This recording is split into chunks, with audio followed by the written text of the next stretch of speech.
Quality और consistent performance के लिए सिर्फ सिल्वर पंप्स एंड मोटर्स, नाम याद रखना।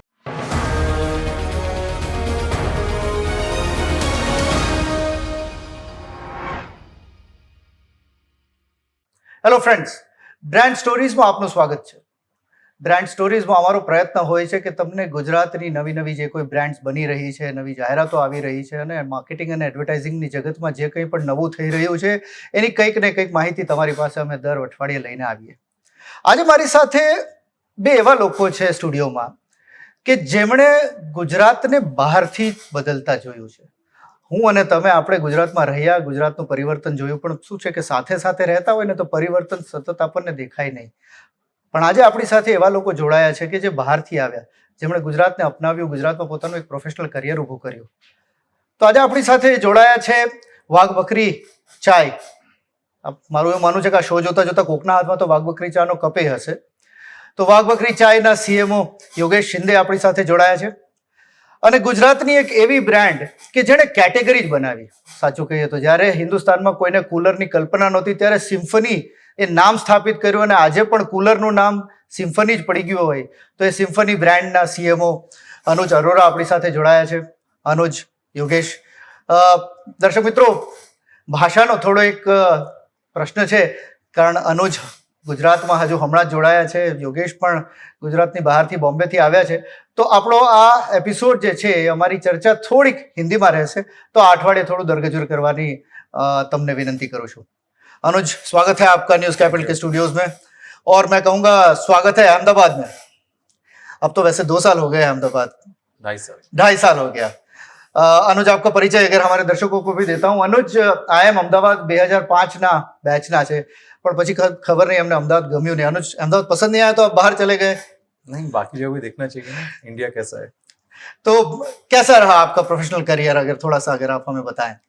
सो मोस्ट ऑफ इट लगभग 16 साल बॉम्बे में बिताए across different companies, Godrej, Reliance, Piramal, Welspun, multinational like Faber Castell. और 16 साल बॉम्बे के बाद में लगा कि थोड़ा चेंज करना चाहिए, थोड़ा सा कम ट्रैफिक और बड़े घर की लाइफ ट्राई करनी चाहिए. एंड हम अहमदाबाद से कॉल आया, डिस्कशन हुआ, और अहमदाबाद मेरा देखा हुआ शहर है. 2 साल यहाँ पे रहा भी हूँ काफ़ी टाइम पहले. एंड रिलेटिव्स भी हैं, मेरी सिस्टर इन लॉ रहती हैं यहाँ पे, तो हर साल आना जाना रहता ही था. और Ahmedabad is a good balance between A metro and A upcoming town. Yogesh, आपके लिए कैसे है अहमदाबाद? किस तरीके से आपके जीवन में अहमदाबाद आया? So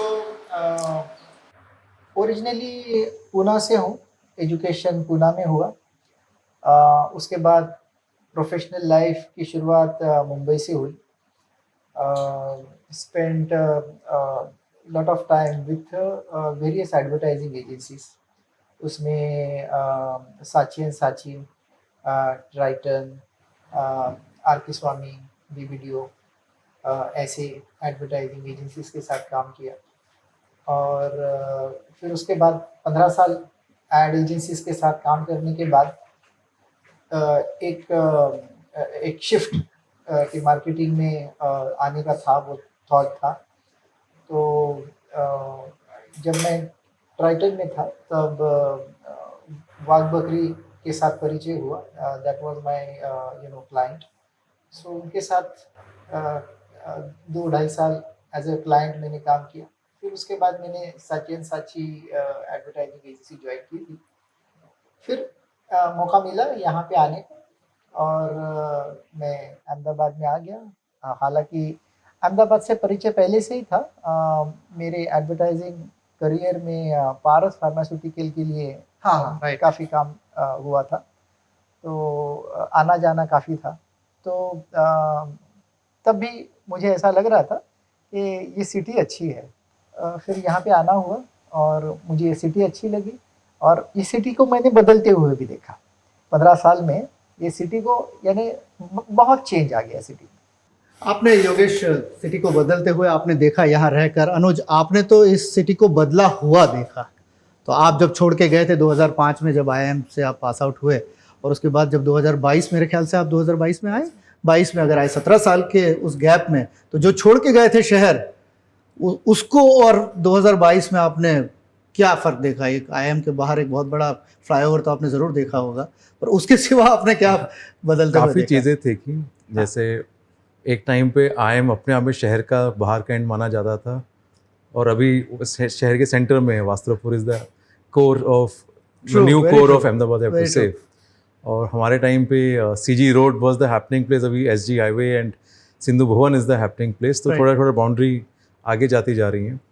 and but what is still the same is the familiarity and the love of food among the Gujaratis. Right. पहले सिर्फ वीकेंड पे हम देखते थे लाइन लगती थी आउटसाइड रेस्टोरेंट्स, अभी वीकडेज में भी रात में जाओ तो वेटिंग होता है।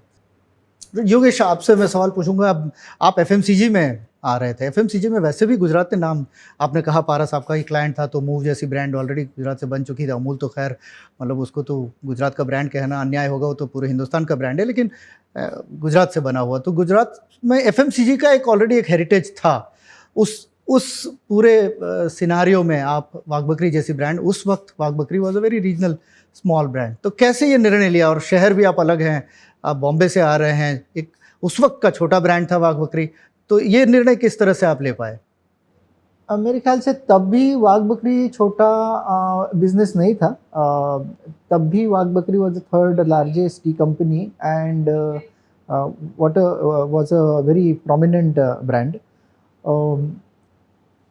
व्हाट आई वुड से कि जो निर्णय मैंने लिया तो उसके पीछे सिर्फ एक ही कारण था कि इसकी क्वालिटी, जो इन जनरल मैंने गुजरात में भी देखा कि क्वालिटी के ऊपर बहुत ध्यान दिया जाता है। क्वालिटी कॉन्शियस यहाँ के ब्रांड्स है, तो जितने सारे अच्छे अच्छे ब्रांड्स है वो क्वालिटी के दम पे है।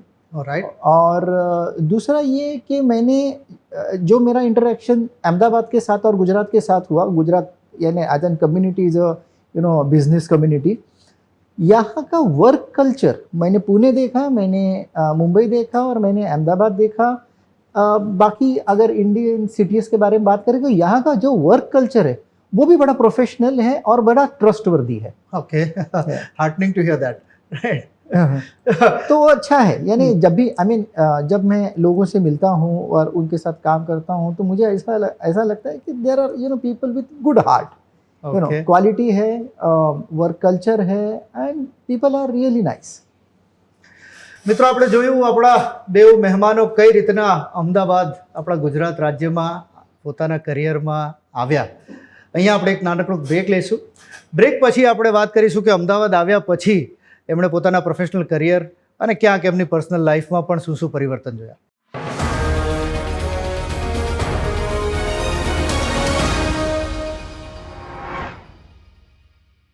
બ્રેક બાદ ફરી એકવાર આપનું સ્વાગત છે. મિત્રો, આપણા ગેસ્ટ, આપણા મહેમાનો અમદાવાદ સુધી પહોંચી ગયા છે. અમદાવાદ આવ્યા પછી अनुज, सही सवाल कि आप तो आ गए, देखो निर्णय आपका होता है, फैमिली ने कैसे इस पे रिएक्ट किया? फैमिली जब यहाँ अहमदाबाद शिफ्ट हुई तो एक सी चेंज होता है. इनिशियली मिक्स्ड बैक था क्योंकि बच्चों ने सिर्फ बॉम्बे ही देखा था. First time they moved out of Bombay. Friend circle उनका वही था. So on a good side, बड़ा घर, लॉट ऑफ स्पेस, आसपास घूमने की जगह. On A flip side, friend circle नहीं था शुरू में. लैंग्वेज बैरियर था काफ़ी हद तक. वाइफ के लिए भी टाइम लगा मूव करने के लिए 15-16 साल के बाद में. तो थोड़ा टाइम लगा एडजस्ट होने में. Eventually, and also it is good to move because आपको एडजस्ट करना सीखना चाहिए. योगेश, आपके केस में हाउ वाज इट? जब मैंने मेरे वाइफ को ये बताया कि ऐसा ऐसा कुछ चल रहा है तो सबसे पहले उसको बड़ी खुशी हुई. बोला कि ये मुंबई से हमको अभी अहमदाबाद, सो पुणे देखा है, मुंबई देखी है. right. हर एक सिटी का, कोई सिटी खराब या अच्छी ऐसी नहीं होती, ऐसा मैं मानता नहीं हूँ. लेकिन मैं ये मानता हूँ कि हर एक सिटी का अपना फ्लेवर होता है. राइट. सो अहमदाबाद का भी अपना एक फ्लेवर है. और जो मुंबई से आए थे तो गुजराती कल्चर वहाँ पे भी था. राइट. और बहुत प्रोमिनेंट कल्चर है वहाँ पे. राइट. और हमारे जहाँ पे मुंबई के सोसाइटी में रहता था तो मेरे ख्याल से 15-20% तो गुजराती थे ही, तो फैमिलीज थे. तो यहाँ पे एडजस्ट होने में बिल्कुल परेशानी नहीं हुई. मेरे ख्याल से 1-2 महीने के अंदर गुजराती बहुत अच्छी समझने लगी. और family as it is happy थी और बच्चों को अच्छी स्कूल मिली, उनका एजुकेशन भी अच्छा सेट हुआ.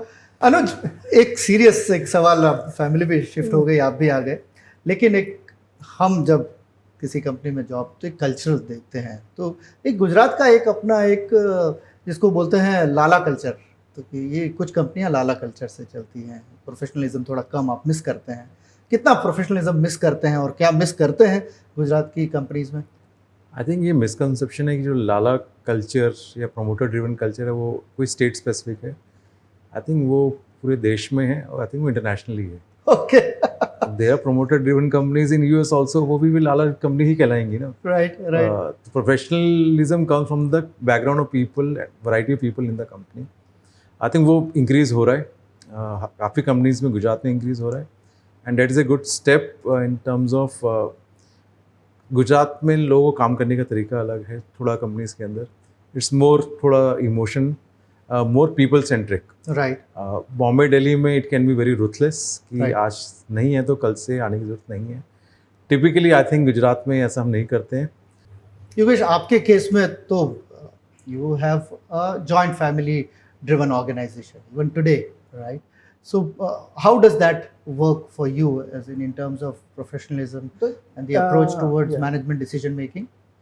सो एक अच्छी बात है कि जब आप वाघ बकरी टी ग्रुप कहते हैं, वाघ बकरी परिवार, एक्चुअली परिवार के तरह ही सारे डिसीजंस होते हैं। सारे डायरेक्टर साथ में बैठते हैं, प्रोफेशनल्स भी बैठते हैं, उनका जो पॉइंट ऑफ व्यू है उसको समझा जाता है, फ्रीडम दिया जाता है और सब मिलके एक डिसीजन ले लेते हैं। एक ख़ास बात ये है कि प्रोफेशनल का जो एक अप्रोच होता है उसको पूरी तरह से सुन के डिसीजन लिया जाता है। Okay. तो मेरे ख्याल से अब ऐसा नहीं कि प्रोफेशनल जो कहेंगे एग्जैक्टली वही होगा, लेकिन वो डायरेक्टर्स अपना जो अनुभव है उसके साथ में जोड़ के जो डिसीजंस लिए जाते हैं तो मेरे ख्याल से वो बहुत कारगर साबित होते हैं। ऐसा कोई उदाहरण आप बता सकते हैं जहाँ पर आपका एक मत होता है और आपके सीनियर मैनेजमेंट का शायद कोई और मत रहा होगा, लेकिन आपने एक बड़े ही प्रोफेशनल तरीके से उन्हें ये कन्विंस किया और वो कन्विंस हुए और वो आइडिया को अडॉप्ट भी कर लिया गया उनके द्वारा? इनिशियली पहले जैसे I mean this is again work related है, लेकिन पहले जो एडवर्टाइजिंग एजेंसीज के साथ हम काम करते थे, ब्रांडिंग के लिए काम करते थे, वही पैकेजिंग भी काम करते थे, तो मैंने उनको ये सजेस्ट किया कि हमको ब्रांडिंग एजेंसीज के साथ, जैसे कि एलिफेंट डिज़ाइन है, Right. उनके साथ हमको काम करना चाहिए। तो वो जो बात है और जो वो कॉस्ट आती है उसकी, तो वो काफ़ी एग्जॉर्बिडेंट आती है। तो 2 साल तक मेरी जो बात है उन्होंने सुन लिया, राइट लेकिन उसके ऊपर कोई निर्णय नहीं दिया था। And then when they really realize that कि दिस इज इस बात में कोई दम है, तो तीसरे साल में मुझे ऐसे एजेंसीज के साथ में काम करने की परमिशन दी, जो आज तक हम कर रहे हैं। चलो 3 साल ही सही, लेकिन हुआ ये मानना ठीक है। अनुज, मेरा सवाल आपसे है और मैं काफ़ी मैनेजमेंट ग्रेजुएट से भी हम मिलते हैं कि बेसिकली प्रोफेशनलिज्म क्या होता है, प्रेजेंस ऑफ प्रोसेसेस, कि प्रोसेस ड्रिवन ऑर्गेनाइजेशन हो जाता है, उसको हम लार्जली प्रोफेशनलिज्म कहते हैं। ऐसी कौन सी प्रोसेसेस आप लेके आए जो आपके आने के बाद आपके ऑर्गेनाइजेशन में आपने सेट किए?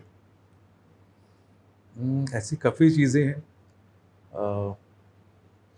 डेटा ड्रिवन जो हमें डिसीजन लेने होते हैं, क्योंकि गट फीलिंग फिर भी एक काम आती है। कई बार आप डेटा देखो बट आपका गट कुछ बोलता है, आप still you can take a call कि नहीं, मैं इस डेटा से एग्री नहीं करता हूँ, या इसके अंदर का कुछ और एक फील है जो इसमें निकल के नहीं आ रही है। तो हमने ब्रांड मैनेजमेंट रिलेटेड काफ़ी चीज़ें इनिशिएट किया कंपनी के अंदर, जो पहले किसी फॉर्म में होती थी उसको थोड़ा हमने बड़े स्केल पे किया।